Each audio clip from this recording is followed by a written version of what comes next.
Agradecemos esta comunicación. Buenos días, señor del Solar.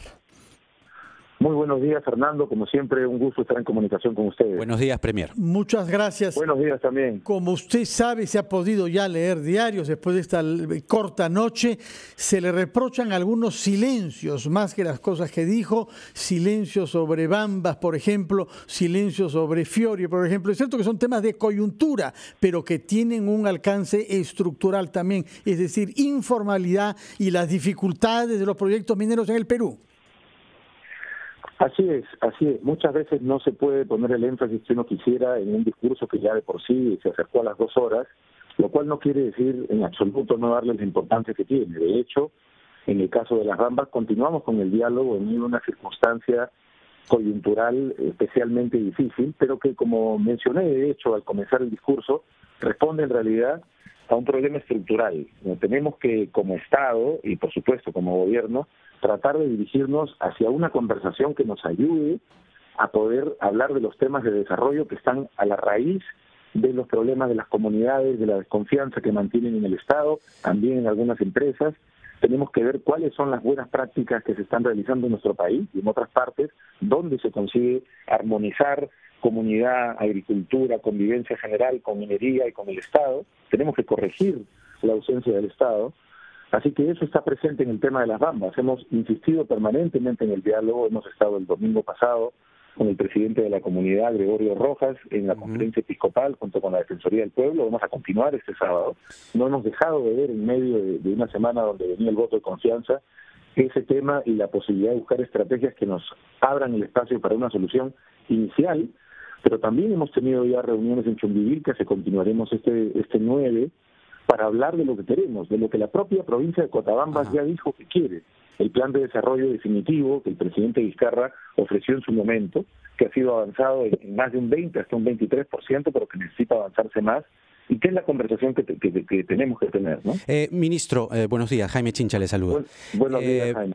Interesante, ambiciosa, la idea insertada a lo largo de todo el discurso de cambiar la historia.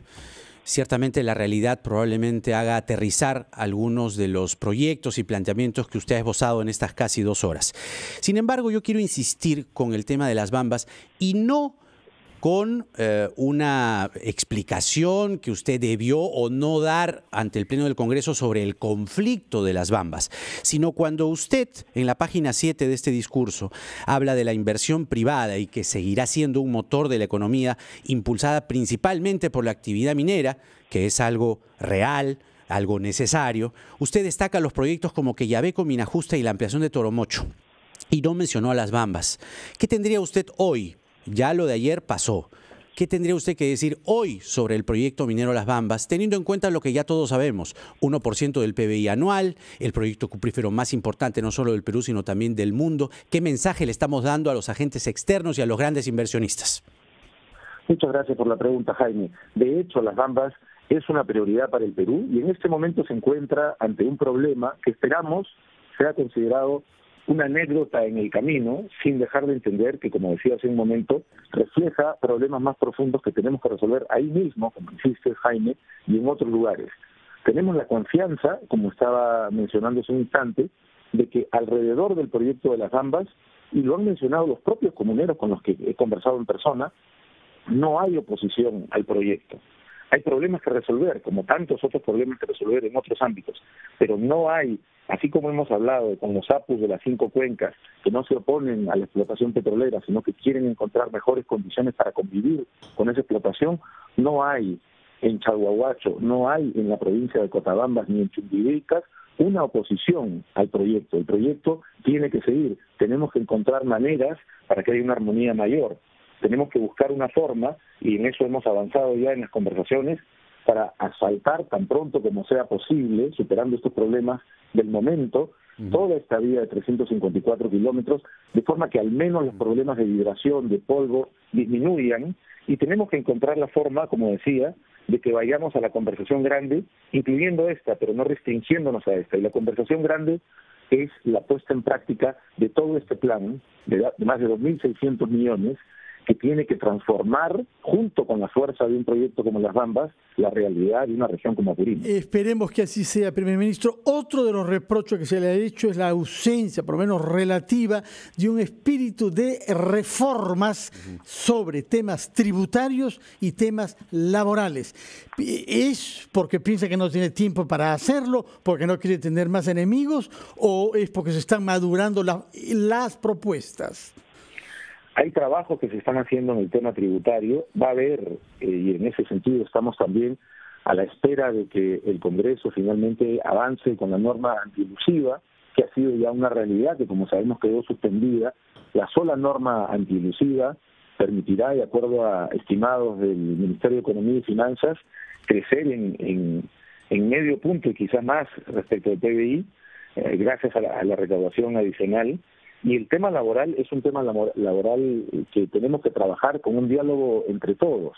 Es decir, hay una preocupación, el presidente ha manifestado que cualquier avance que tengamos no debe implicar la reducción de derechos laborales. Lo que tenemos que reducir es la informalidad, lo que tenemos que aumentar, es la productividad, en la medida que con un plan de productividad, que es parte del enfoque de competitividad de la política del gobierno, consigamos que una cantidad de MIPES se enganchen en cadenas de producción con empresas más grandes, con mercados más grandes, podremos incrementar la productividad y por lo tanto reducir la informalidad y fomentar el empleo, mientras conseguimos un diálogo que tiene que incluir también a ese sector ocupado por 3 de cada 4 trabajadores en el Perú, que es la informalidad. Muy brevemente, ministro. Incluirlos en la conversación. Brevemente, usted en este eje de cambio de la historia, que es transversal en su discurso, sienta nuevas bases y las plantea y propone la reforma política y la reforma judicial.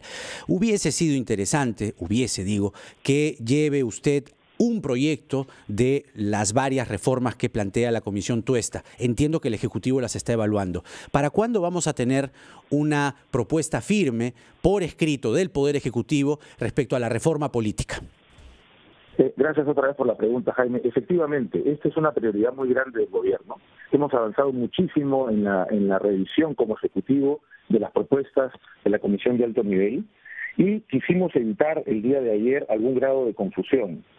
Si llevábamos, aunque sea un proyecto como sugieres, o todos los proyectos, no queríamos que se genere una sensación de estamos sometiendo a confianza el trabajo del gabinete por investidura, pero también estos proyectos, de forma que si la confianza no se da, podríamos entrar en una situación, digamos, de casi crisis constitucional. Fue una conversación que tuvimos con cada una de las bancadas con las que tuvimos reuniones en los días previos a la investidura, y estamos ya listos para que en estos días nos acerquemos al Parlamento ya con la confianza otorgada y con los proyectos de ley del Ejecutivo. En estos días con los proyectos entonces. Pero casi inmediatamente. Una última pregunta, porque sabemos que está usted atareado, señor primer ministro. Hizo usted ayer un elogio del modelo utilizado para las obras de infraestructura de los Juegos Panamericanos y mencionó que debe aplicarse en otras obras del Estado. ¿En cuáles tiene en mente para que se puedan agilizar aplicando un modelo que vemos que funciona? Muchas gracias por la pregunta, Fernando. Efectivamente, como mencioné en el discurso, y luego en las palabras de cierre ya a la altura de la 1 de la mañana de hoy, tenemos que preguntarnos como Estado cómo podemos hacer las cosas mejor. Los Panamericanos han sido un ejemplo de cómo pueden hacerse las cosas bien. Eso no quiere decir que necesariamente ese tipo de esquema funcione para todo tipo de grandes obras del Estado. Por eso que nos hemos reunido con el equipo de todo el Ejecutivo que ve esos aspectos, incluido el equipo de Panamericanos, y nos hemos dado un lapso de 45 días para ver cuánto de ese esquema o qué partes de ese esquema o si todo de ese esquema puede ser aplicado a ciertos ámbitos. Estamos pensando en temas inicialmente que puedan acercarse a la experiencia de la reconstrucción. Como dije en algún momento, la reconstrucción no es la única urgencia que debemos enfrentar. Tenemos la urgencia permanente, año tras año, de las heladas en las zonas altoandinas y del friazo en las zonas donde los Andes se encuentran con la selva. Tenemos que ver si tenemos la capacidad de responder, ¿es esta la vía? Tenemos varias de las obras que protegerán a las zonas afectadas por el niño costero de manera, esperamos, definitiva ante cualquier otro desastre en los años que vienen, que son obras grandes. ¿Cuántas de esas obras están pendientes y cuántas de ellas podríamos enfrentar de una manera mucho más efectiva con un esquema parecido? Esa es otra pregunta sobre la mesa. Y si este modelo funciona en la reconstrucción, no se descarta que ya se use de manera extensiva en las licitaciones. Lo que tenemos que preguntarnos, Jaime, es efectivamente si funciona y si funciona en la lógica de lo que llamaríamos empaquetar grandes proyectos de infraestructura. Es decir, podemos hablar, ahora estoy hablando en términos hipotéticos, pero son las preguntas que tenemos sobre la mesa, sobre un conjunto de hospitales en el país, sobre una cantidad de escuelas en el país, sobre un conjunto de puentes, obras grandes, donde podamos recurrir a un esquema que además, hay que decirlo de una vez, no es solamente positivo y ha sido exitoso por el esquema legal mismo y las capacidades que se da para contratar, sino también por los equipos humanos que han sabido convocar. En el fondo, un elemento esencial ha sido, lo sabemos ya por los panamericanos, y deberá seguir siendo el equipo humano que está detrás de estas grandes ambiciones. Muchas gracias, señor Salvador del Solar, primer ministro, por hacer estas declaraciones, pocas horas después de haber dejado el Congreso, en donde estuve. No sé si quiere dirigir unas palabras finales a través de las ondas de RPP. Sí, muchas gracias por concederme esta entrevista. Efectivamente, consideramos que en medio de las dificultades y los retos que siempre enfrentamos como país, no debemos perder de vista que hemos avanzado como nación de manera importante en los últimos años y también en estos. La economía, insistí ayer también en el cierre, viene dando muy buenas señales. No debemos llenarnos de pesimismo. Cuando dijimos en el discurso que podemos cambiar la historia, es porque podemos hacerlo y porque somos un país fundamentalmente joven que está sentando las bases para el cambio. Pero no queremos que eso suene a palabras vacías.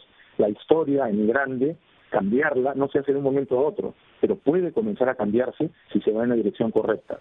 Creo que la conversación de ayer en el Congreso fue una demostración de lo que es la democracia, del espíritu democrático que tenemos como país. Hay espacio para las críticas, para los reclamos, por las exigencias, por vacíos que no se encontraron en el discurso, pero también hay espacio para el consenso.